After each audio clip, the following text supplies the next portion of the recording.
SCCRESA TV presents in 3, 2, 1, Dateline Schools with your host, Terry Harrington.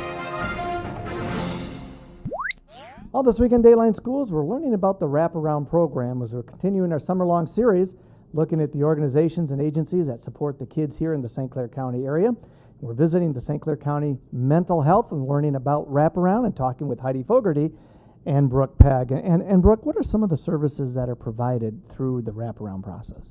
All services are based on medical necessity of the child. That being said, as a wraparound coordinator, I work with collaborating with all the agencies involved, but that can also include the children working with those service providers, such as the therapist involved, any of the doctors involved, educational resources. So it really encompasses a wide variety of agencies and services. And my guess is for a lot of these kids, they probably wouldn't be getting those services if it wasn't for Wraparound, or at least you getting them to the right service for the needs that they have. Yeah, I would say sometimes it's just getting all those service providers together so that we're working collaboratively towards the same goal for that child and family. But there are times where I'm helping them access those resources that they didn't realize were available. Is there a cost to the family for this, or does the county pick up the tab, or how are these things funded?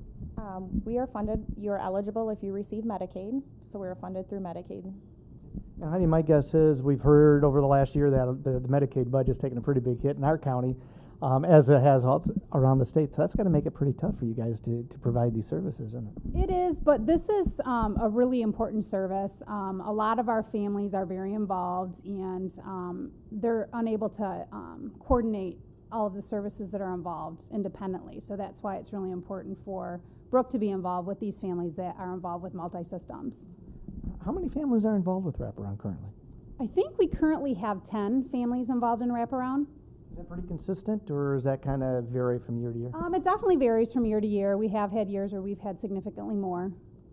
It just kind of depends, because in order for a child to receive Wraparound services, they have to be eligible for community mental health services.